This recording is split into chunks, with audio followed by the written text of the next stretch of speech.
英雄联盟的召唤师们，让我感受一下你们的热情，好吗？经过了一个春天的奋斗和汗水，14支战队的恩怨情仇，穿梭4座城市，延绵2000公里的超长战线。今天2支队伍杀入到总决赛，踏足今天的场馆。我们相信再次迎来这场经典之战 ，RNG、EDG 第4次同时站在了 LPL 总决赛的舞台上。我们有理由相信，今天会是一场非常精彩的对决。同样，他们之中只有一位胜者能够昂首举杯，一决锋芒。2018英雄联盟职业联赛春季赛总决赛马上就要开始了。我们可以看到，双方战队的旗帜都已经飘扬在了我们场馆的上空。现场所有的召唤师们，拿出你们最嗨的热情，让我们一起迎接决战的来临。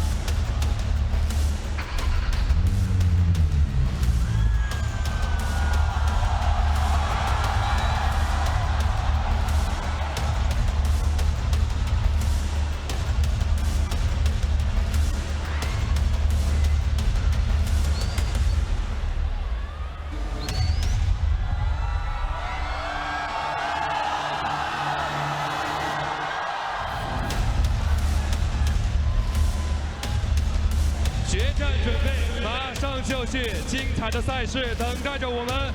首先，让我们一起欢迎战队登场。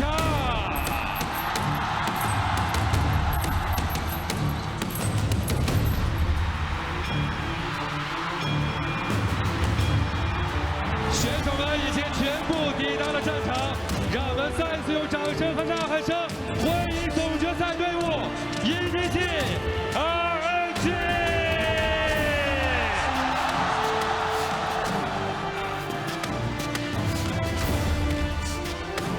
同样，在我们的峡谷之巅，我身边2位老朋友，也是今天的老对手，也已经准备就绪了。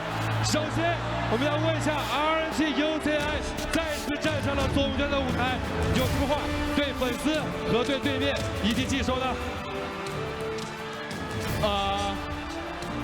今天厂长，你的场里没有猪仔，但是恶狗有1只。优仔这边说完了赛前这句话，我们要问一下 EDG Clear Now 有什么话对 UCI 和 RNG 说？就希望我们2个队能带来精彩的对决吧。然后，不管是我们谁来头上这个奖杯，都是实至名归。两边都已经准备就绪了，蜀道争雄，一决锋芒。2018英雄联盟职业联赛春季赛总决赛现在开始。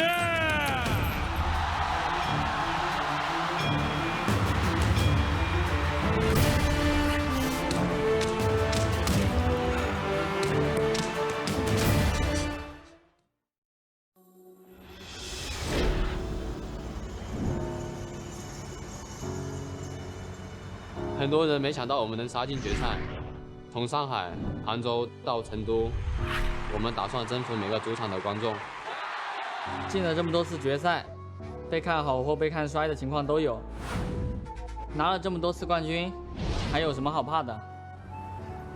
那些不和谐的声音还有质疑的眼神，我只想证明他们错了。 지금 이 순간을 위해서 저희는 많은 노력을 했습니다.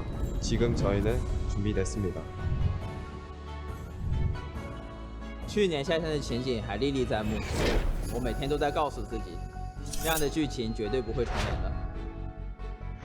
要拿多少次 MVP 才能证明我是最成功的？打完这次决赛，希望不会再有人质疑了。我这个人的特点就是从来不会怯场，就像平常的一局游戏一样打倒你。在队伍需要我的时候，我会上场，给予对手致命一击。蓝 buff、红 buff、大龙、冠军，我全都要。我想要成为 EDG 的未来，我准备好接受这个考验。我打职业到现在已经6年了，每一次的失利都会让我更加渴望冠军。打败我吧，我只会变得更强。有多少人想看我们赢，就有多少人想看我们输。现在我又一次站在这里，就是想要告诉所有人，我才是游戏的主角。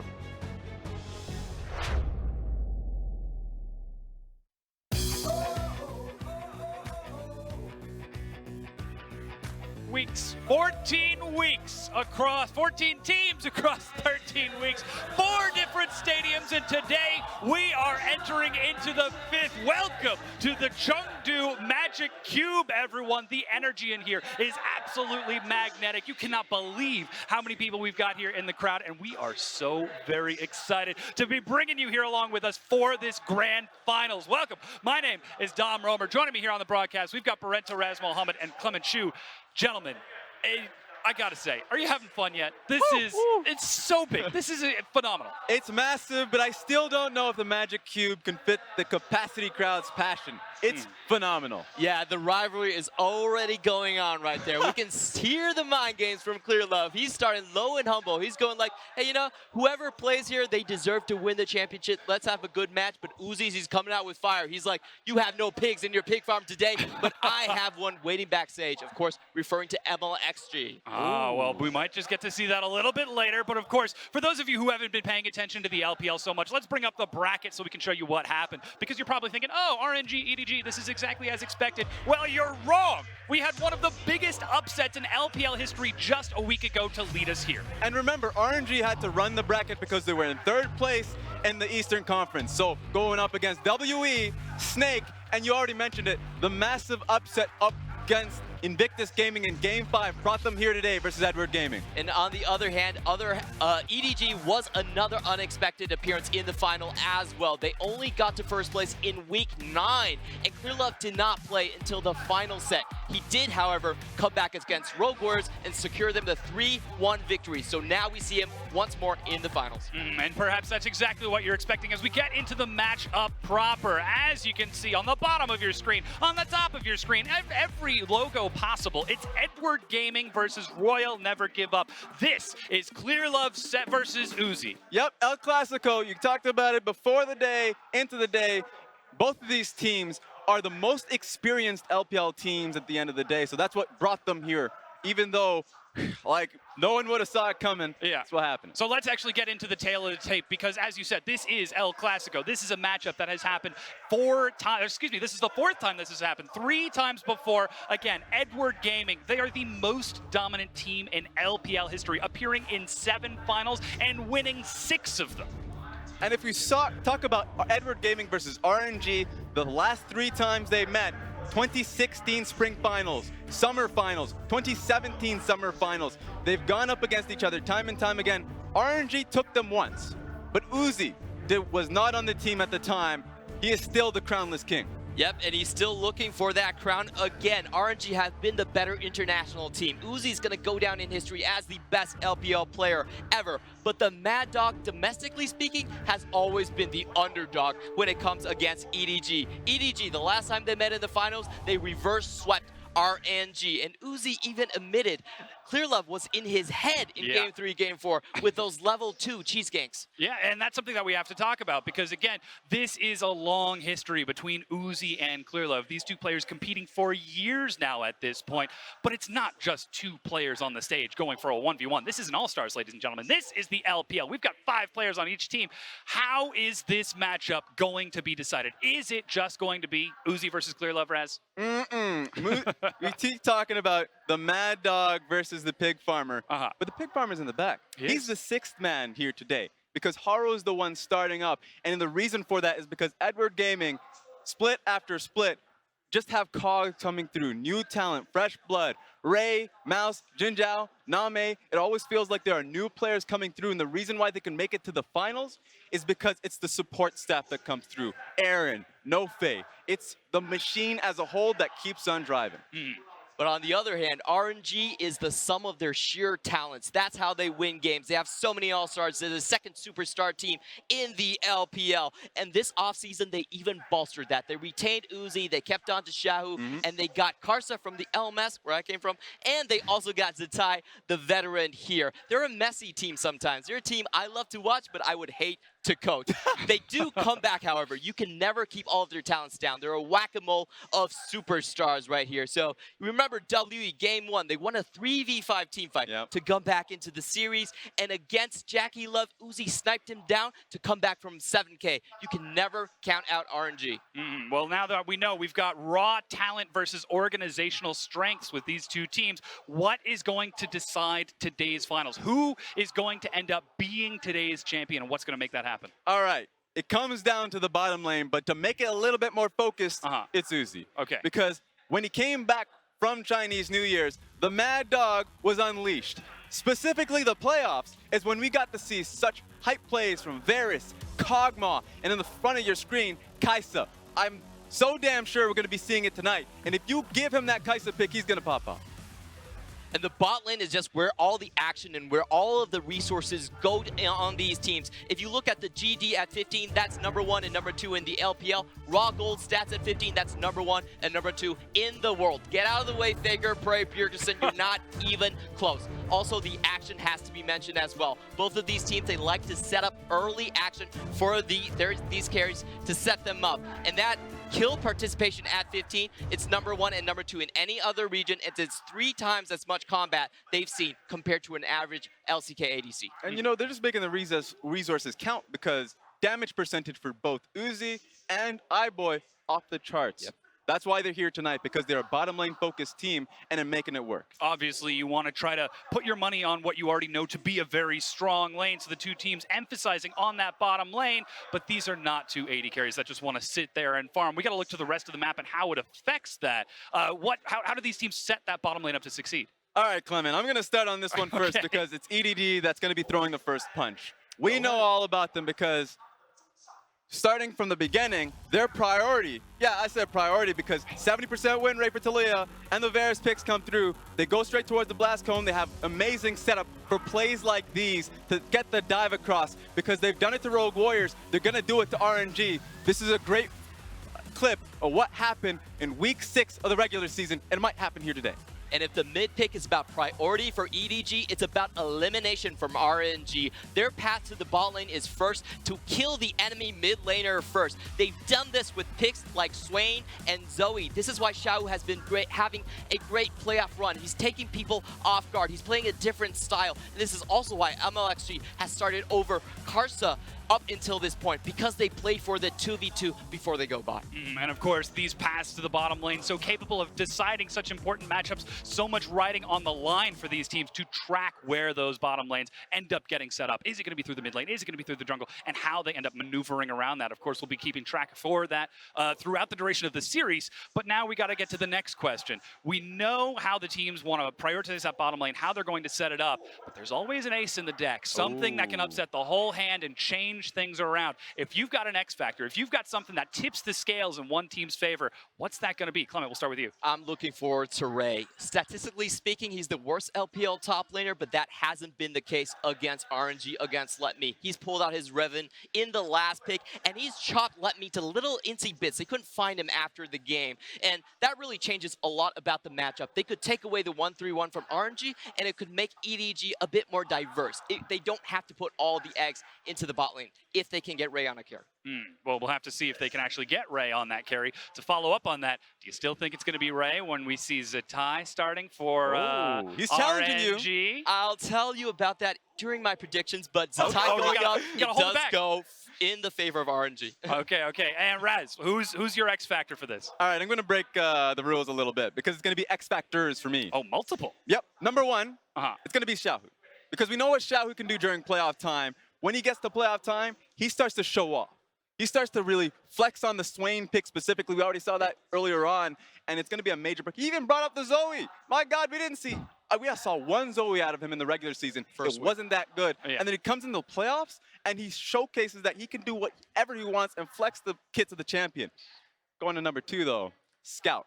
It's all in the mid lane. Same lane. Yeah, it's the same damn lane, and I'm going to stick to it. Because Scout, we've already talked about his high highs, and we got to see that during the playoff time when they went up against Rogue Warriors. I'm afraid of the lows, too, because if he doesn't get the 3 picks that we're looking for him, the Talias, even the Swains as of late that he was able to showcase strength on, and the Azir, that I'm worried about his champion pool.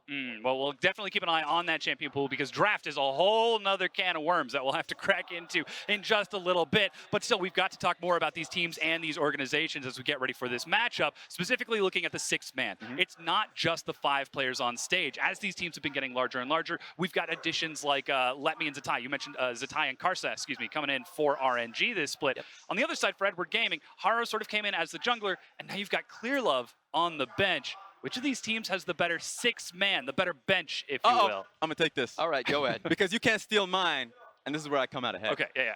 Clearlove. Oh, yeah? You can't take it. He doesn't count. Yes, he does. He is literally the 6th man. 4 games played in the regular season, coming up against BLG in the final day.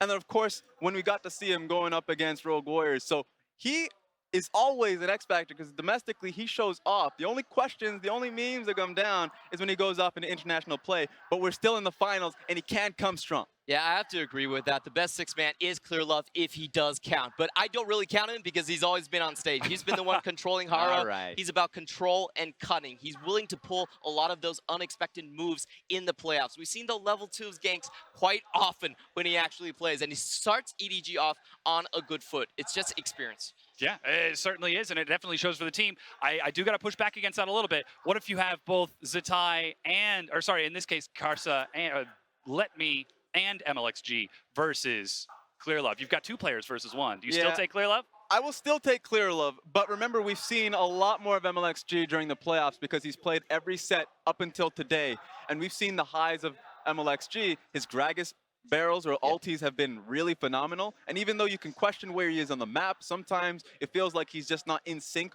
with what the strategy ultimately is, but major moments, he hits them. But I gotta vouch for my boy Karsa here because he's a secret weapon. There's a reason he's been held back for so long right now, and I think that reason is because the synergy that Xiaohu and Karsa can display on the map. We've seen EDG ban out Karma all this time. You know what Karma, Lee Sin, that combo, where that combo came from? It came from the Flash Wolves. That was Maple and Karsa's old trick in the book. This Karsa and Xiaohu, they're gonna go into the jungle and they're going to kill Haro over and over again. They have this strategy set up. They've been waiting so long to actually utilize it. And here's the thing. I'm going to stop you right there. You're talking about the secret weapon. The man has played the most of the majority of the LPL games in the regular season over MLXG. We were talking about it because we were really wondering why MLXG was playing throughout the regular season, or at least the playoffs, when it felt like Karsa was the better jungler, or at least the more meticulous jungler, surgical jungler. He was always tracking people, but in a smarter fashion when MLXG was just trying to brawl them up. Yep. So that being said, I don't count him as a 6th man just because he has been the main primary player. man, yeah. So, well, I guess that's the same question that we have to apply to Clearlove as well. Can we still consider him a 6th man if he just swoops in for the last few sets of the series? I mean, yeah, he is. Well, there you go. Okay. There you have it. I don't. You've seen him come to the arena in the stadium, even when he wasn't starting or playing. He's always been controlling Haro. You know, he's kind of like a coach that just put on the jersey and suddenly showed up. So I think he's part of the org, like you said earlier. And here's the thing: just to come out and be honest with the people out there, I feel like Haro's is getting better throughout the playoff time. So we're heavily criticism throughout the regular season. In fact, when I came out in week 7 for my jungle tier list, he wasn't even there. But now in the playoff times, I don't even know if Clearlove shows up today. Well, now we've heard all about the teams. The players are on stage getting ready. I cannot wait to get us into this. But first, I gotta know, gentlemen, who are you going to take in this matchup? El Clasico round 4. Is it going to be the Mad Dog or is it going to be the Pig Farmer? Raz? I think it's going to be the Pig Farmer, man. I feel like EDG run counter to EDG strategy, or at least RNG strategy. And we saw what happened when it was going up against Rogue Warriors. So EDG should be able to hit them and hit them quickly. It's the year of the dog. It's going to be a 3-1 EDG. They don't have enough options. They're one lane team against a 3-lane team. iBoy hasn't won a game in the past 40 games when he's behind in gold at 15 minutes. Listen to me. Uzi is going to get crowned today, and he's going to do it because he has company. Oh, very bold words. Gentlemen, this is so exciting. We're just about ready to get in. But first, before we do, we got a chance to see what the players think about this matchup. And not that wishy-washy, I hope it's going to be a good game stuff. We got that real fire. Hey, production, roll the tape. 决赛和RNG相遇的话，其实遇见过很多次，然后其实我们的胜率会更高，然后这次我也有信心赢下。但我觉得今年他们在国内应该没有RNG强，他们上路总是选大树这种英雄嘛，就会让人感觉对线会挺无聊的。其实 RNG는 마오카이를 무서워할 게 아니라 저를 무서워할 것 같습니다. EDG 的瑞选手的话，在我看来确实是非常帅的一位选手。去年的话，田野开团啊、保人啊，然后线上都比我厉害，线上他也不输啊，然后指挥他也不输，这指挥还比我强。去年你说你什么都不如我，我觉得今年也是一样。你们不要欺负我，我怕我拉不住小狗，把你们杀得太惨。我觉得UZI你肯定拉不住啊，只有我能拉住他。球球，你这个人太过分了，这个人太过分了，别说话，别说话，别说话。FLICKR 应该在辅助里面是最强的。我挺想跟他说了一句话，和你合作真是太愉快了。在打牌吗？等着你花都谢了。你是哥哥还是妹妹？我觉得 iBoy 是一个新生代非常有实力的一个 ADC。我的建议就是你在对线的时候要小心一点。行，他说的都对。其实我的霞挺菜的，还是比赛的时候别翻吧。行，他说的都对。还有我的李锦，其实行。总决赛的话，我们队尽快3比0正面下班。我们也想3比0早点下班。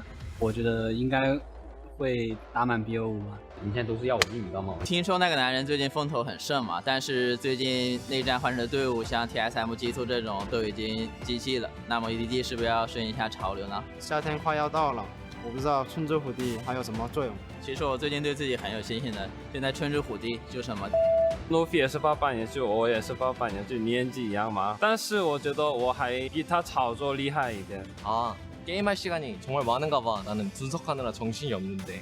真的要我对常常说骚话的话，我说不出口，因为我真的很崇拜他，他是我的偶像。我的粉丝总是会吊打我，所以说我希望教练打卡萨的时候安排哈罗上面。我想安排一下厂长，我觉得你有可能都见不到他。香锅，你要小心一点你的野区，不要被我养猪了。洛言觉得会。我觉得厂长还是应该多去研究下 MSI 的对手，还是少研究下我们吧。RNG 现在没有什么好研究的吧，2级抓下就完事了。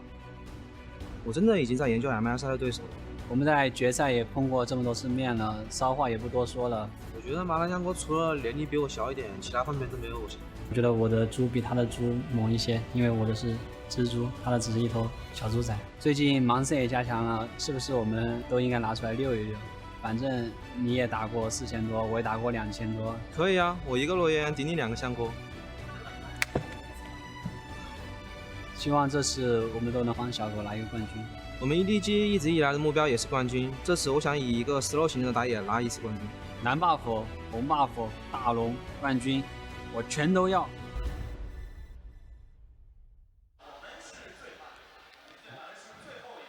As is the Sichuan province of spiciness, is equally spicy words coming out from both EDG as well as RNG. Fans have been trickling into the arena all day today, and now it's absolutely packed.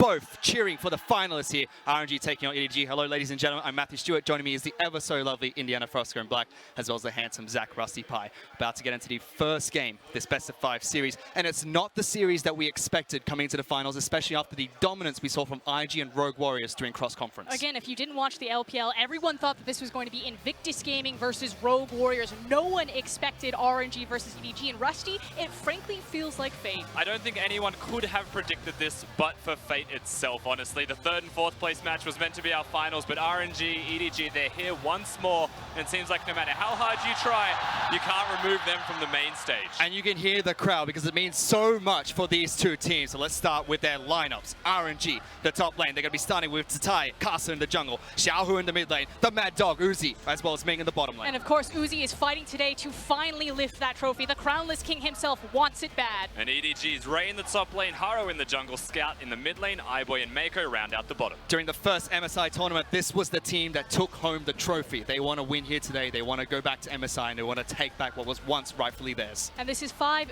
back-to-back finals appearances for RNG since the rise of 2016. They are challenging EDG's legacy as the most dominant team, but they are simply the final boss, and EDG just happened to cut them down every single time. And as we said earlier, this means so much for both these teams. For RNG, not only is it a chance to pick up their 2nd title, but on top of that, Tatai, he's never won an LPL title, one of the oldest players in the LPL. Uzi, he is the crownless king. Never picked up a title himself either. It means so much for him to win here today. Whereas for EDG to continue their dominance, pick up another win here and try and pick up the title at MSI. Exactly. Getting to MSI, the first step, of course, is going to be in this set today. But if they get there, the opportunity to equalize the amount of flags they got up on the banners there and the walls of MSI, rivaling SKT, is always going to be something that they're looking towards. But RNG are coming into this the favorites today, Fish. That's the thing you have to look at. EDG, I would call them the underdogs for the first time, but you know this matchup, so is that ever really fair to say? And it's been a while because they started as the underdogs and now they are favorites. And ultimately, the TLDR is this is a Triple H matchup. This is hype, this is history, and this is the highest stakes you will ever see in the LPL. And going into game one, we have to look at the picks and ban priority for these two teams. The desk already touched on the two different play styles between EDG and RNG, but statistically, these two teams are dead even, down to what they pick as well. Yeah, we can look at the play styles. I actually want to take a step back and look at the players regarding those styles as well, because it is Casa starting today for RNG, and through all of the playoffs, we actually saw MLXG, the hot pot that can do some wild choices, but he can also win the game by himself. Casa, a bit more of a tracking jungler, and my speculations for this is that he actually wants to find where his opponent in Haro is and keep him down. Remember, game one of a finals in his first split, very easy to try and attack him and find a weakness. And there are different champion pools that they can start to play with. Karsa more known for the Zac, the Skarner, like Rusty is saying, these tracking junglers. MLXG didn't appear, it was MLX Jesus, and he's pulled out things like the Trundle, like the Gragas that we've seen in the LCK finals. So you're looking at slightly different champion pools and slightly different strategies that they can blitz at EDG. And Kaz has always been a very stable and solid jungler for RNG, so it makes sense to start him in the best-of-5 grand final. Whereas MLXG, when we saw him start against Snake, when we saw him start against Invictus Gaming, he always had a strategy prepared for that first game. And remember, what you want to do here if you are RNG against EDG is bring out Clear Love early. Do not let them keep him as a secret weapon. You need to win game one to bring the god of the jungle out. And you could play those mental games. We know that Uzi himself has said it. Clear Love can get into his head, so get him out early, get it out of the way, and look towards the championship. They certainly can, but for now, this is the first game of the best-of-5. The 6 men have no impact just yet, and let's see what these two teams decide to prioritize in the first ban phase. Talia as well as Varus taken away, Ornn and Kai'Sa banned out by EDG. And we say this time and time again, Talia is the pick that must be banned against EDG. It is Scout's best champion, but more importantly, it gives them access down at the bottom lane between 8 and 10 minutes. That's where EDG love to play, right in that pocket. They're a mid-game focused tempo team. You're looking for picks like the Varus, like the Olaf, like the Talia to get them on the right foot. And I'm going to echo that with the third ban, actually. I find that to be very important of the Olaf banned by RNG. And the reason that I think that is important is you may start to see the Galio compositions coming out of the mid laner of Xiaohu here. Olaf can just casually stroll through that Galio ultimate and doesn't get affected, so it's a good ban to start it on. Now waiting for the final ban from EDG. It could be the Sejuani, but it's not. Karma is going to be banned out against their mid lane. And just echoing what Clement was saying, it's the Karma, which he was talking about that possible strategy with Karsa, with Xiaohu, looking for that Lee Sin Karma combo to just blitz into the jungle and cause havoc for Haro. There is one piece of the puzzle now missing. Now we have to see what the first few picks are going to come out here. Big picks like Swain, still available for RNG. When they're going to be running Satai in the top lane, they could be throwing the Swain up there. Ooh, Caitlyn Morgana possibly. Caitlyn Morgana, you've got Zaya Rakan, you've got Sejuani, the pick that's played 3 times more than any other jungler by these two teams as well. And also, remember that EDG first pick Alistar all the time. That is available, and instead of going for that RNG, they do choose the Morgana. Again, maybe a priority decision. They didn't go towards Swain, which they could flex. Again, a big priority here, knowing full well what EDG should be picking in their first rotation. And the first pick is going to come out as Swain. Carry pick already locked in for EDG. And the thing is there's no pressure right now for EDG to grab their bot lane because they do have that access to the Zaya and the Rakan. They could pick it up here just to hide their picks, but ultimately EDG have no problem being pinched in the ADC or support pool. And instead they look towards their jungler first, but it's not going to be Sejuani. They lock in Trundle as their first pick for Haro.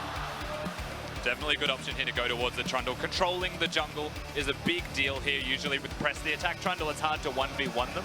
So when you look towards the jungle position for Kai'Sa, what he plays is a big question. It does indicate to me that that's probably going to be a Swain in the mid lane. Trundle's gank access and pass towards the mid lane with Pillar and Swain's displacement are incredibly strong as gank options, which means that RNG should really be looking at the Galio or some other champion that can absorb a lot of those consistent pressure points. And they can throw Galio into the mid lane now to pair up with Camille, but they don't. They don't utilize the pick of Camille as a flex, instead locking in Zac as their jungler of choice. It's now going to have to force EDG. I don't think they're going to leave the Galio open, especially because we have seen the Zac Galio combo played by RNG to brutal efficiency.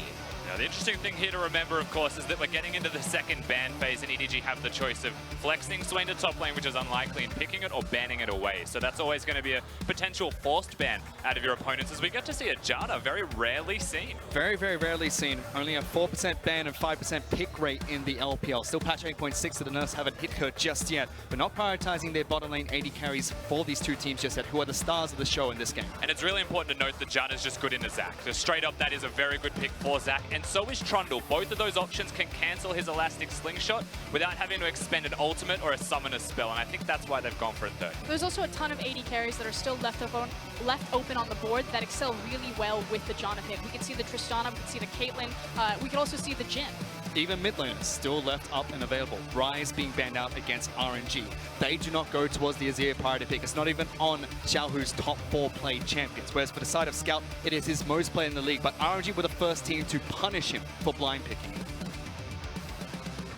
Through the rest of this ban phase, though, you're looking at the mid laners to be focused. Again, we mentioned the Galio a couple of times with the Camille, and the Ryze is already gone. There is the likes of a Cassiopeia if you're going to play Protector AD carry. The Azir is the exact same philosophy as the Cassiopeia for that. So we do look towards RNG's draft, and EDG kind of spying in on the fact that whatever Uzi picks will be a big deal, and that's where Caitlyn comes to mind. Likewise, cracking that Azir from blue side, it means it's much harder for RNG to hold ground and attempt to stall out the game. Because not only that, you're denying a stall champion like Azir who can scale up, but also holding around the Baron Pit is so easy to do with Azir. So if EDG want to play a very quick, mid-game focused type of game, then they want to crack that immediately. Well, the first ban that came up from RNG in the second phase was Jax, probably targeted towards the top lane against Ray. Second ban going to be Shen. That's a flex pick between both Ray as well as Mako. Scout can still pick up the Swain heading into the mid lane if he needs.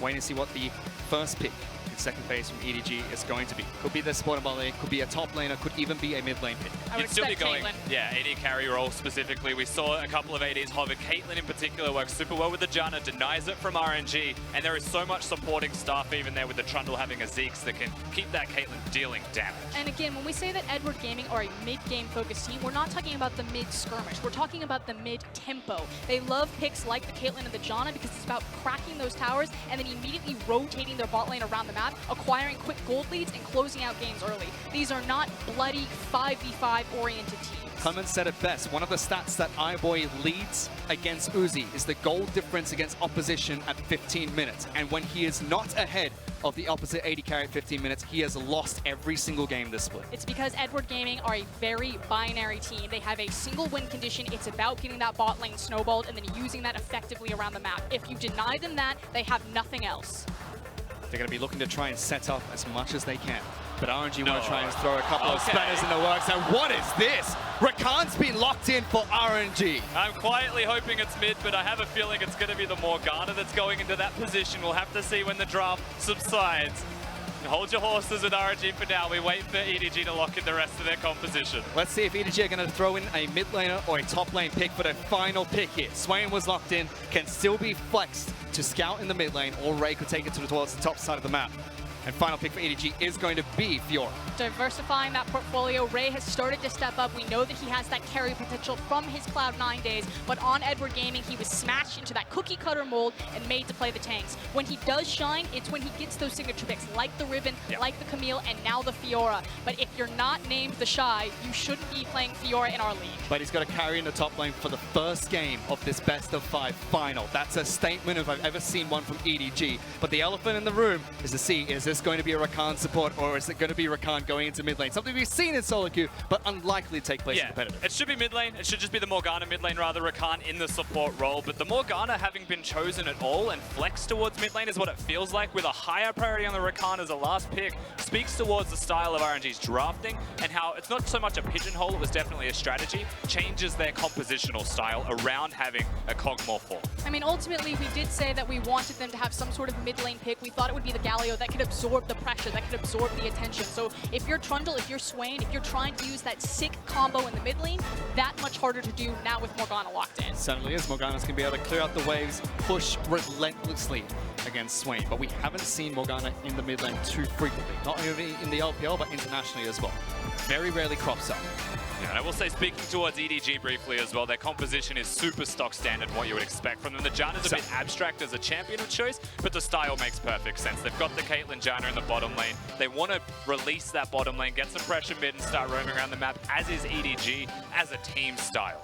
It means that they have different options about how to achieve it, though, because it is a Fiora on the top side. They can bounce between mid, top, get one of those lanes snowballing, and then eventually go and pick up their Caitlyn and Janna. Or even without MLXG starting for RNG, they've already found a strategy to throw a spanner in the works for game number 1. This time it's going to be on the back of Xiaohu in the mid lane, picking up that Morgana. No Sejuani to be seen by either of these two teams. Zac was the tank that was picked up by RNG. We've got Camille in the top lane, so 2 carries are going to duke it out as well. Yeah, you mentioned the Fiora in the top lane for Ray. The same thing here with Zatai. He's a bit of a wild card with the champions that he can play, but he's also a mid laner turned top laner. He can carry. And he's looking to try and take home his first title as well. One of the oldest players in the LPL. It's going to be game number 1 of this best of 5 series. Let's get on to the rift for the match.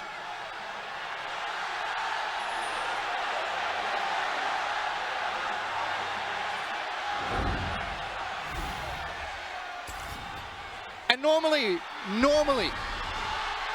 when we're at the Super Brand Mall, these teams take turns to cheer, but it's chaos here in Chengdu. We have split the arena in half, Fish. There is no opportunity to have a chance off. They're all just excited. They're all going to be yelling against each other as EDG takes on RNG.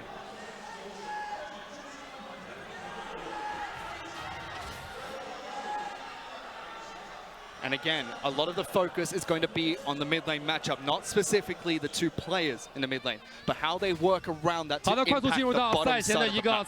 Because that's how both these teams will be playing throughout the split. Yeah. Again, RNG very brawl heavy. They look to try and pick fights where they can. They're a 2-team fight team. 2 team fights to win the game. EDG need to constantly set up. And that's how they have faltered sometimes. And they've actually drafted themselves into a very strong 2v2. You often see the Swain and the Trundle working in tandem to get picks, and they rotate as a duo down on the bottom side of the map where they've got the Caitlyn Janna. But on the opposite side, you've got a Zac and a Morgana that is so good at ganking and preventing ganks from happening in the first place. Morgana should be running usually the summon area if you want to win lane, Unsealed Spellbook if you want to have Ignite to not lose lane early, but then you want to teleport around the map. And I think that's what we're going to see here from Xiaohu, as he has gone towards the Spellbook. There's also the option that it's not just about the Zac and Morgana. Zac, a usually slower ganking jungler around the level 5 mark, but he wants to make plays happen. Also from blue side, it's that much easier as the support to gank. And since they prioritize the Rakan, if Uzi takes it back with Ming, if maybe he gets an advantage onto the Rift before the other team, they can look to be a 3-man gank onto the mid lane instead of just 2.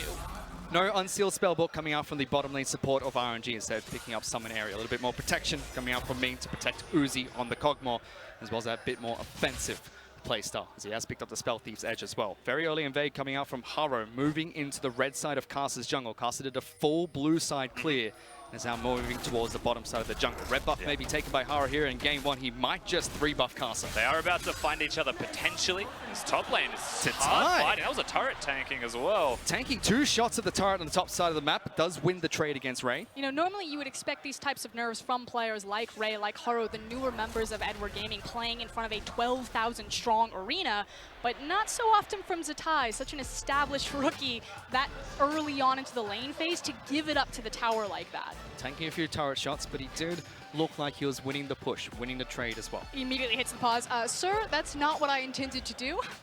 Who put a turret there? Which turret should not exist? Of course, clearly it does look like an issue with Zatai, the top laner for RNG. We'll be working on that one quick. As soon as we get more information on when the issue is solved, we'll be able to get back to you and let you know what's going on. So we apologize for the technical difficulties.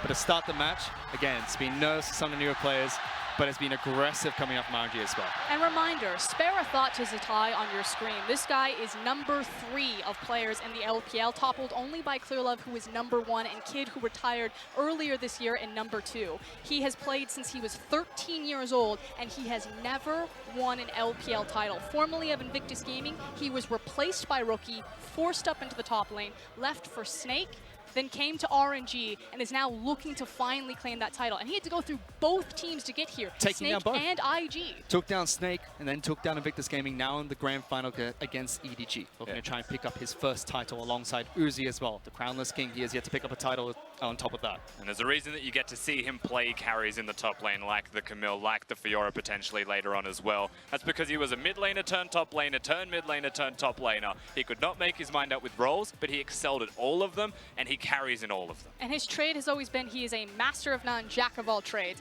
He loves to play different champions, has weird, wonky matchups, and uses it as a gimmick. If he can find something weird that you don't understand how it works, that you don't understand the counter, he'll force you onto the back foot. And we saw that in game number 5 against Invictus Gaming, where he pulled out the cinch, something that we saw during the NA LCS finals, but he played it to perfection, took a lot of pressure away from the top side, allowed them to continue those bottom side executions, and took them to the finals here. Zatai is a player they constantly bring in for these strategies like MLXG. We haven't seen Let Me Start just yet either. And that's Zatai's strategy, but how he fits into the holistic scheme of RNG is more again of that bruiser, of that duelist. When Let Me comes in, he has a 60% kill participation, whereas Zatai only has around a 51%. So with Let Me, it's much more about the grouping, about the 5v5, about those big 1-2 team fights. With Zatai, it's much more about the slow burn, the lane phase, the side lane, the 1-3-1. Which almost feels like they're doing a similar strategy to what we saw in game 5 against Invictus Gaming, where Zatai is trying to create pressure on the top side of the map, allow Morgana to move into the bottom lane and create that 4-on-4 for RNG. Definitely, but when you speak towards pressure, as we are back into this game, Haro is the man that was on your screen as we returned, and Haro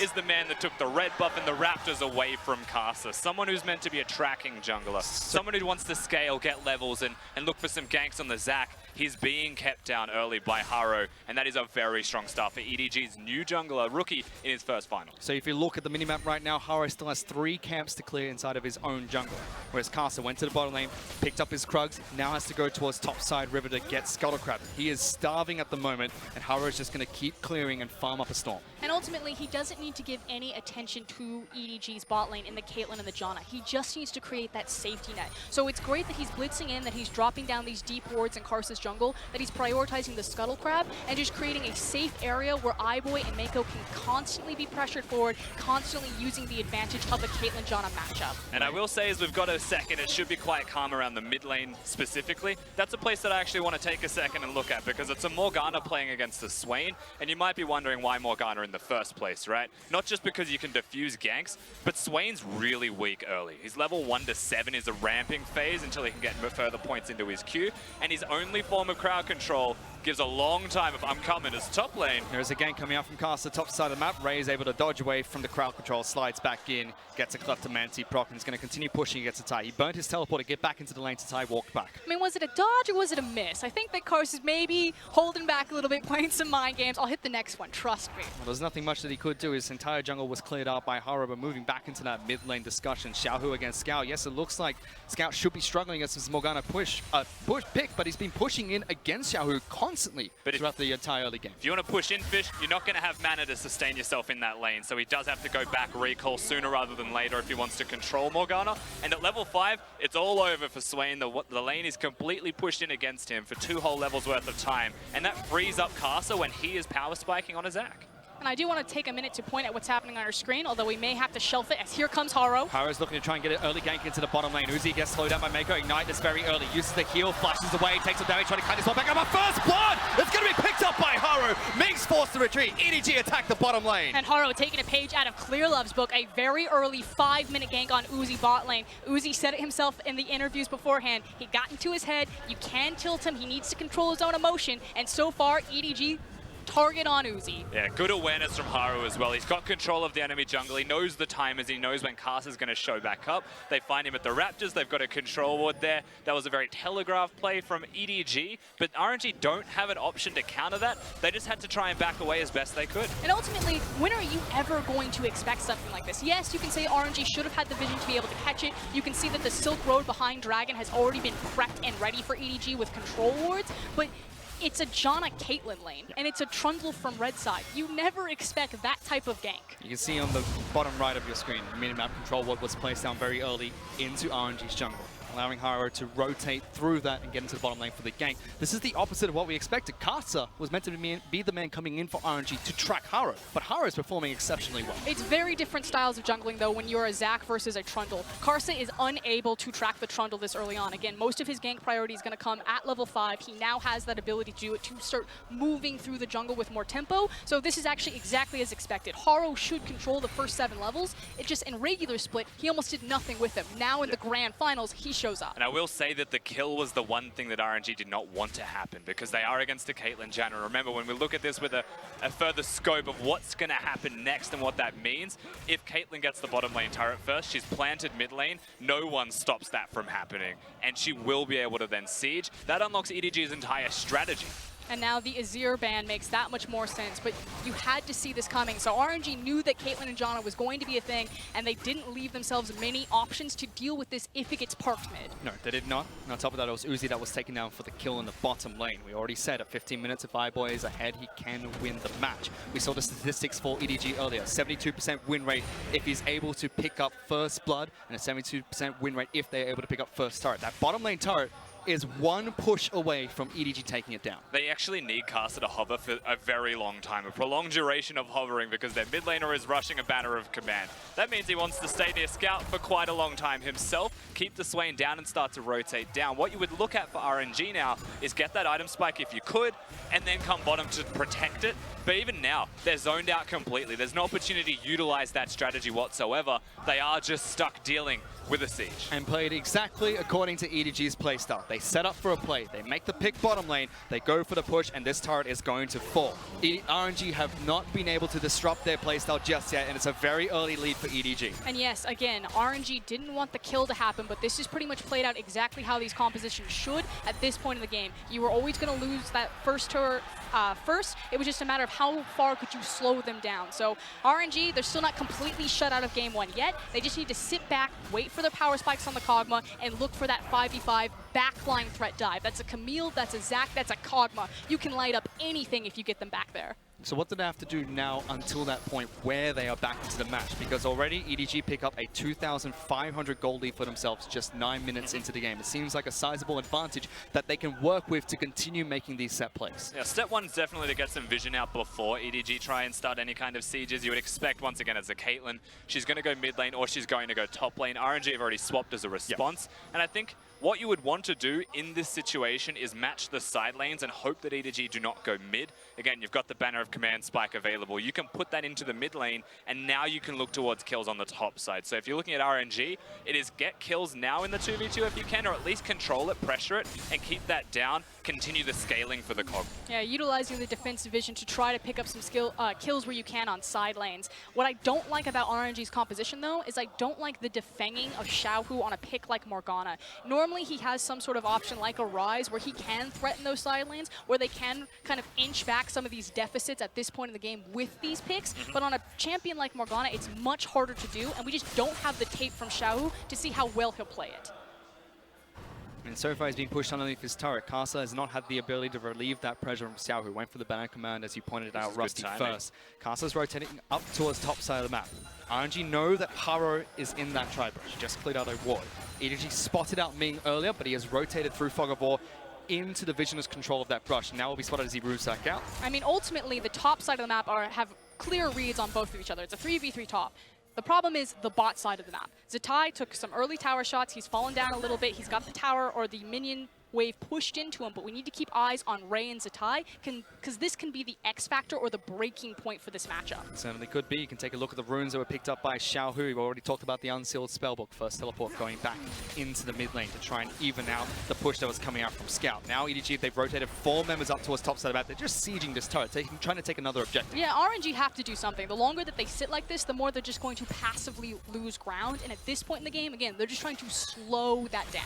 Even Ray is rotating up towards the mid lane, now holding that lane against Xiaohu. Kasa waiting in the wings. There is no vision to spot him out. Ward gets placed down, but instantly swept out by the control ward that was placed in the tri-rush by Kasa. Tornado even looking to try and interrupt his jump. Exactly. The Tornado, the Trundle Pillar can both be used to cancel the Zac jump. He can't be the sole contributor to an engage, especially not from a flank if someone's not threatening from somewhere else. Xiaohu needs to exist, but they have just completely mapped this out. They've put their mid laner top, they've put their top laner into mid lane, so Morgana's not even free anymore. And you're looking at Camille now, has to do something. And they're going for a fight. Scout taking a couple of tower shots. Mings tries to initiate, but steps on a trap. Bounce back, gonna bring Swain underneath the turret. Scout's fine. Heal comes out from iBoy, keeps him alive. But RNG are fairly healthy as well. Zatai gets the first kill in this fight. Locks down iBoy as well. In the backlines, Ray has assassinated Ming. Still looking to threaten this one. Zatai forced the flash away. Uzi's going big. The Mad Dog is barking. Gets a kill for himself. Ray the assassin picks up his own double. It's gonna be a chaotic team fight between the two teams. Ray still might be in danger, but it looks like he'll be able to skirt away from that one. A chaotic, messy team fight across the board, and iBoy's hubris being punished there. The flash forward to immediately get heal baited and then destroyed. Yeah, thought he had the kill, but did not. And as the dust settles, it was a fairly even trade when you look at what's actually picked up here by RNG from a deficit. The fact that they traded at all, EDG were pressuring, RNG felt the need to force, and they matched it. And this has been our biggest criticism of iBoy as well. We said that he is a player that doesn't really make mistakes, but he can get very cocky, and it seemed like that in the top lane fight as you watch it again. I also think it was a pillar. I want to check the hook shot. I think Trundle was trying to disrupt Camille. I mean, at the end of the day, they thought that he was going to get the kill. He just messed up the calculations here. Good from Zatai to actually flash in to ensure he stunned all of them during that as well. Hits 3. And the combo that you may not often see is actually the Morgana Camille, where you lock them down. Morgana's going to hit the crowd control, then back to back. And iBoy flashing forwards, thinks he has it. And at the end of the day, this is a big win for RNG. Yes, a couple of kills were traded back and forth. And again, Fiora may be the X factor here as she now has the 2 kills, but she's not going to be the X factor right now. Better yet, it was the Kog'Maw getting a lot of those kills, getting a lot of the gold, and again, trying to slow down this eventual siege. That's 2 more waves later that EDG are finally able to take down top. They haven't stopped the bleeding just yet, though, because what was a 1.5k lead has now doubled. 3,000 gold being picked up by EDG. RNG are trying to take a consolation prize of the second elemental dragon. Ocean Dragon goes over to them. And for what it's worth, RNG are actually even itemizing towards spiking a little bit earlier. The Zeke's convergence all but rushed from Rakan right now. Ming's trying to get that as soon as possible. That empowers Kog'Maw a little bit more. They want to ensure that when he gets his first complete item of the Guinzu's Rage Blade, they are ready to fight, and they want to stop the scaling from EDG that should have early control. Especially with how iBoy's itemizing, but Caster's going for another fight, bringing Scout back in. Scout still tanking the turret. Ming jumps in, doesn't get the knockup, but Scout still taking a beating from this turret. Doesn't get the final auto attack. Not many members of RNG left here to defend this one. Uzi will finally stand up, but they stop the siege. And I want to kind of point out how these compositions are working. I think this was a brilliant read by RNG, actually. We'll see if they're able to win game 1, but you know that Edward Gaming love to play a tower-pushing, tempo-based game, and you have something like a Zac. It means that if EDG are never perfect with their warding as they approach these structures, Karso will absolutely punish them, and it's happened twice now. And remember, they've lost to a composition similar to this, however, in 26-odd minutes when playing the Zac, because IG, the team that beat them, can win lanes so hard and they can transition that individually with their strength to the rest of the game. So whilst it's a good read, it's still a big risk. And let's talk about that pick coming out from Kasa. Zac in the jungle. We know that he is the player from RNG to bring out the tank picks like the Skana or the Zac. But usually when Sejuani's left open in a draft, that's the pick that either of these two teams would have gone towards, and it wasn't the case here today. But it wasn't going to be about the 5v5 or the initiation. We'll probably see Sejuani as the series goes on, just because she's pretty much good at everything on 8.6. But ultimately, this is very clearly defined. They're going to try to siege towers. We're going to try to disrupt that tempo and then just outscale them. Well, Haro was able to track down Kasa nice and early and shut him down. He had little to nothing to do during the early game, but Kasa's caught back up ahead in CS. He's a level ahead as well. And he's doing fine in the jungle. RNG just need to raise the puppy. Uzi, he's already picked up his first item. Rage Blade complete. You're already talking about the Zeke's being rushed by Ming. That's not done just yet, but iBoy is now in a power trap. He only has the BF sword and the rapid fire cannon picked up. But it's not necessarily a power trough as long as EDG don't fight, although Scout did not get that memo. They're trying to chase down Uzi, locks him down, pulls him back on top of a trap! iBoy pops Uzi! Instant kill! They get a pick! And that's the thing, at this point in the game, it would be fine for Caitlyn to have the rapid fire cannon because all she needs to do is siege the tower. The fact that Scout is able to find and disrupt RNG like that is massive. It was all a ruse. RNG thought that they set up the trap for this fight, but it was actually EDG that had the upper hand. They pushed through the mid lane outer turret. 3 outer turrets are now down for EDG. RNG yet to pick up their first one. They increased their gold lead to just under 4,000 gold ahead. And there was a neat little combo scene from EDG, of course, Swain pulling someone on top of a Caitlyn's trap. But looking past that as well, this is something that you will see more and more from them, but it'll just rarely hit. That's how hard it is to do, having a Swain and a Caitlyn next to each other when Swain's usually in the back line. Where I have to actually redirect my attention is to the Janna. Mako has been playing out of his mind in this first game. He's been keeping the Swain alive whenever Caster engages, and that seems to be the tipping point that changes all of this skirmish. And watch how long Scout waits to pull Uzi back into that trap. Beautiful. Very clean from Scout. Good communication with iBoy and good awareness, more importantly, of what the skirmish combo can be. And the thing about this composition is if Xiaohu is not parked next to Uzi, there's not a lot that Ming can really do for him on the pick like Rakan. But ultimately, if you have your mid laner constantly with your ADC this early on in the game, you're just bleeding gold from Xiaohu possibly, or losing the ability to push or clear another side lane. So they need to be very smart about where they're making their lane assignments and with who. A2, an iBoy stat that he triumphs over Uzi has now come true. At 15 minutes, he is ahead of Uzi when it comes to gold. They do not lose games at this point. And it's going to have to be an upset from RNG to take game 1 back. And of course, now's actually a pretty good time for RNG to utilize their Rift Herald that they've got right now on Casa and try and look towards an objective. If they really wanted to situate in the bottom lane with a Trinity Force spike, they could perhaps go down there. Uzi in the mid lane is going to have a pretty hard time sieging, especially when everyone else is there to defend the Herald. So Casa may be able to get just a little bit of extra damage off to a structure that can set something back for them with tempo. Yeah, and that's the thing. Karst is probably the best jungler at recognizing these small little moments where you can take these inches back from Edward Gaming. Again, slowing them down some more, buying time for Uzi.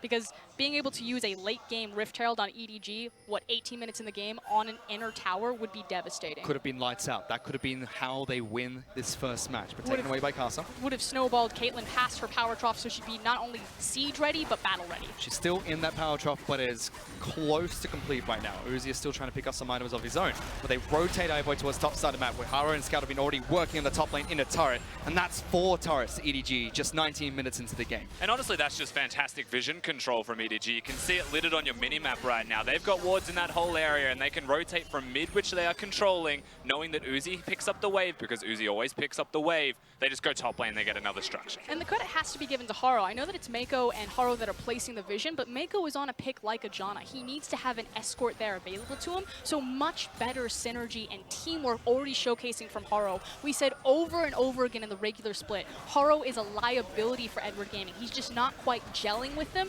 but already a very different face appearing from him in the finals. He started in the semis, and he's now starts in the finals, doing well so far. He's going to find Casa, but Casa pulls him back. Initiation comes through, and RNG, they get the pick. Okay, there's domestic Haro. He didn't have an escort in Mako this time around, so That's he what it got was. his escort. Not actually aware that Casa was there at all, of course, but now RNG with an opportunity to push forwards themselves. Zatai even on a flank to threaten, so that's just a free turret.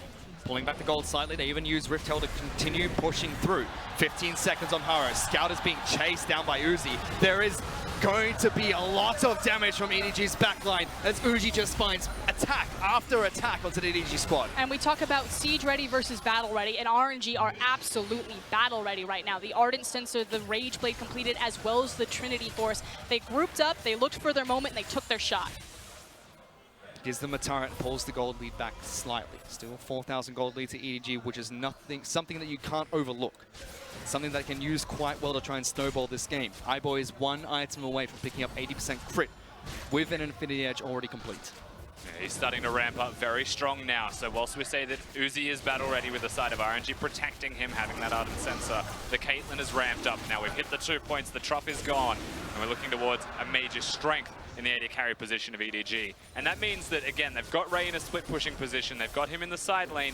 You want to keep that 4v4 and keep Zatai out of there. It also means a lot of pressure on Mako as the responsibility was shifted to him. As iBoy completes the 3 items, as he's able to go toe-to-toe, Caitlyn versus Kog'Maw, you're still looking at the Zac, you're still looking at the Camille. Mako must play this perfectly because the backline dive threat is massive from RNG. Don't give him the caster's curse as well. We were praising Haro, and look what happened to him in that final pick. I mean, the SKT famous ult at Worlds that destroyed them, Mako was in the wrong position. He was standing on top of his ADC, and he got deleted instantly as the Janna. You can see how much priority RNG are putting onto their AD carry in this match. Blue buff, red buff, it all belongs to Uzi. He's got 2 items picked up. The mid lane, Xiaohu or Morgana, is building to help Uzi in these fights. Zeke, as you mentioned, is being rushed by Ming at the moment. They're looking for a fight soon in a gold deficit against EDG. You know, something you don't often see as well is the rapid fire cannon second from Uzi on his Cogmore. Traditionally, you'd look at a Wit's End, something that's a bit on hit, but his resistances, for me, he just wants to maximize his damage output. He's gone towards the crit as bottom's all in. Yeah, Ray has been locked down by Tatai, takes a lot of damage. Xiaohu is here as well, good damage, and a pick in the bottom lane from RNG. Baron might be started by EDG, however. You know, I had questions about Xiaohu on the Morgana and if he'd be able to pull, you know, the Spring Xiaohu special where he appears in a side lane and suddenly they're able to force a pick. Guess it worked out. And that's the thing, we mentioned this combo before, now we get to see it in action. An actual 0-3-2 put in place by RNG. Remember, both have teleport, so EDG can't just purely force something as a response. And now RNG get themselves a turret because they're able to weave Xiaohu to the bottom lane completely for free. And you need to constantly be looking for this. RNG are actually much better as a team when they're spread out over the map. Yes, this composition does want to be together to protect the puppy, raise him to maximum power, but Edward Gaming, they're more of the flying V. They like to stay bunched up, they like to rumble as a 5-man. So if RNG can continue to split them up, that's where EDG are usually weakest. Again, EDG are one of the best team fighting teams in the LPL. We saw during the regular season when IG were 18-game win streak strong, 10,000 gold behind, EDG were able to upset them in a team fight. They still lost the game off the back of the follow-up team fight, but that's how strong they are when they can group up, when they can set up for the objectives and siege. RNG, you mentioned it earlier, they've gone for the 0-3-2 split push strategy, sending both their teleport solo lanes into bottom lane, picking off Ray. This is something we don't see from too many teams in the world. It means that they just have better wave management than majority of the LPL teams. They're constantly clearing out their waves, creating slow push. You see Scout on your screen picking up the wave again, even though he just reset this. And these are the opportunities that RNG want to create. They want to force Edward Gaming to go out to a side lane, to clear something out, and then find a pick. And the only other team in the world that does this successfully is arguably the best team in the world in Kingzone. It says a lot about how hard the strategy itself is to execute. And that does speak highly of RNG, who consistently make it work when they have something like the Galio and the Camille. But this is the budget version, and it was still successful. And it ultimately means that if RNG ever get Baron, their ability to close out is within 3 to 4 minutes. They are one of the most devastating LPL Baron teams in terms of just ending the game off of a single buff. They're the 2-team fight team. A Baron buff gives them a fight, and then another fight to close out the game. And we saw just then in the 0-3-2 strategy, Banner of Command being used by Xiaohu to push out that wave. Scout was forced to deal with it. An AP champion can't take down those kind of minions quite effectively. His final minion dematerializer was used to clear that one out. So in a few minutes, they can reset that strategy again. RNG have officially stopped the bleeding. They are only 2,000 gold behind EDG now. They're definitely set to fight from now on. They're looking towards the Baron as a point where their vision is going to go to start with, and then it's trying to generate picks with the vision that they have. Again, the Zac, very good at it. Morgana, very good with the bindings. Rakan has that natural follow-up as well, unless it's a team fight, in which case he can raw engage. And Edward Gaming cannot sleep on their vision control around the Baron pit because it is a Kog'Maw that they're looking across from. Zac Kog'Maw can very easily 2-man this Baron, so you have to be conscientious of it at all times, which forces Edward Gaming to miss out on a lot of side wave control and free farm as they have to just kind of plant their feet here and create a base. Well, they're looking for a fight here. They jump in on top of iBlade, locking him down, force the flash away early. Good snare coming out on top of Uzi, but he's taking absolutely no damage. Scout is trying to move into the back lines. Xiaohu separates the team, but it costs him his life. Looking to pull back Casa. Uzi's trying to kite this one out, but he's not dealing enough damage. His W is still on cooldown. Scout still pushing forward, pulls back the puppy. Another pick for EDG. They find a team fight. They finish the fight with full health because of a Janna and a Fiora as well. They keep pushing forward. EDG take the turret, go straight to the Baron right now, threaten and kill the rest of RNG if they come. Very clean fight. This is a double ocean, now possibly Baroned up Edward Gaming with Caitlyn Morgana. This may actually be the nail in the coffin for RNG's comp this early in game 1. Perfect time for EDG to fight as well. iBoy picked up 3 items before they went into that skirmish in the mid lane. Xiaohu on this Morgana, yes, separated the team from the side of EDG as they chase through the RNG roster. But this is not a Galio, it's a Morgana, and he fell so quickly. And Scout is definitely showing up in the finals for all of the wishy-washy double-edged sword of regular split Scout. When it comes to the grand finals, this guy always performs. He's the MVP of the playoffs last year as well, and we get to watch this fight one more time. iBoy's caught, remember that. Mako saves him, has the Janna ultimate there, and watch Scout, the Zonya's timing as well, acknowledging that both Xiaohu and Scout are using it, but the Swain's getting health back, he's super tanky, and EDG kills Xiaohu in that time. Perfect time as well. Uzi can see no Bio-Arcane Barrage available as he kites back throughout the entire fight. A lot of his early game damage is there, and Scout, pixel perfect, and pullback. The thing about RNG's composition right now is they don't have a lot of disengage ability. I feel like they're great at diving into backlines and going forward, but if they're ever in a situation where EDG are advancing on them, are looking to penetrate their backline, there's nothing to protect Uzi. And all the hard work that EDG set up to try and come back to this match has now been undone. It's a 6,000 gold lead again for EDG. They're still pushing through, and they're looking strong when they set up for these fights, which they have been finding ever since the first fight in the bottom lane, very early into the match. For all subsequent fights that we hang on, Fiora's going. Taking a lot of damage. Ray uses his ultimate. Haro is looking to try and see if he can protect Ray in the bottom lane. Karsa wanted to try and see if he can jump in, but this is going to be another inner turret falling. RNG have been forced back inside of their base. This is one bad fight from RNG away from being over. They cannot afford to make a mistake at this point in the game due to the nature of Edward Gaming's composition and its ability to crush structures. This is on a knife's edge for them in game one if they want to find momentum for the rest of the series. But they need to do it all at once. Yes. Uzi's Bio-Arcane Barrage is super important. EDG have the ability to reset at will. And so that's what EDG do here. If RNG engage on them, just reset, go again. He was on top of control wall, but they got vision through the champions pushing forward to the turret. The cancel of the jump coming out against Karsa allows EDG to break the base. Redemption is going to heal them all back up to full. Ming takes a shot from Caitlyn. He's down to half health. EDG are going to try and push for the first inhibitor, as the inhibitor turret has already fallen. The second Uzi does not have his W available, they go forwards. The second that Xiaohu does not have the black shield available, they go forwards. That is the go button for EDG. They play patiently, they use the Baron, they maximize what they get from Just that. a great read on cooldowns across the board from Edward Gaming, but the Baron buff will surely be ticking down. They've only got about a quarter of it left, so I think that may be the most bleeding away from RNG. They grabbed a second wave. This could get worse. Still, they pick up a lot of gold off of that play. Close to 9,000 gold ahead. They're still pushing with the 55 seconds they have remaining on it. Trying to tag Uzi, trying to lock him down. Black shield already used by Xiaohu. But this is usually where Edward Gaming tend to overreach, tend to push things. They've been punished so many times that they make a secondary siege on a mid tower. One more wave. Last chance and they're in. They jump in. Uzi's forced to flash away. Ming goes for reinitiation and cancelled. Karsa gets knocked up. Scout into the back lines, locking down the puppy. He pops, and Cogmore is dead. EDG have broken the base. Xiaohu's forced to retreat.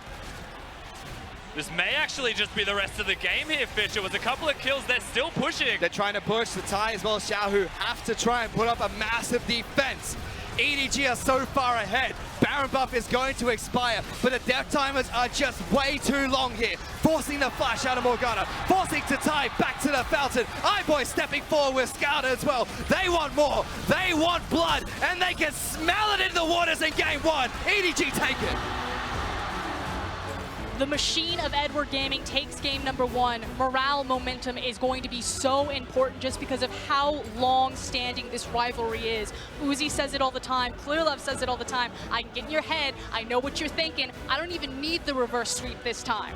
We know that EDG are good at planning. We knew they had a strategy up their sleeve, and they didn't even need Clearlove to do it in this first game. They've got Haro, they've got iBoy showing up to play. They've got Scout here as well in very good form for this first game. And they do get themselves a super clean victory in the end, but we saw things from RNG that can come back in the second game and can still get them over the line. EDG played their stock standard play style for game number one, bringing in Haro. Haro said it himself before the match against RNG, that you know what, Clearlove, you don't need to step in. I've got it covered. Did well in the early game to track down Karsa. RNG were the team that, again, game one of a playoff series, they throw a spanner in the works. They put Morgana in the mid lane, and it looked like they were going to come back after the early game deficit, but it did not work out. But I'm looking at everything that I don't want to see. The only camera that I want is on Uzi's face. That was a composition built around him on his famous Kog'Maw pick, and he fell short.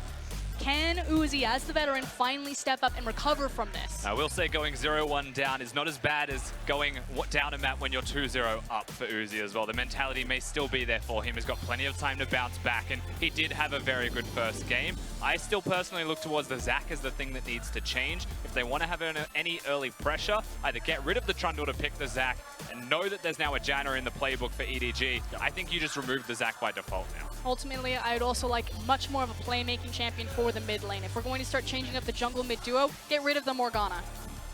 Because we didn't see too much from RNG. It's all EDG setting up. The times that they were able to counter out that strategy, pulled back something for RNG, but every single time, back to the drawing board for EDG.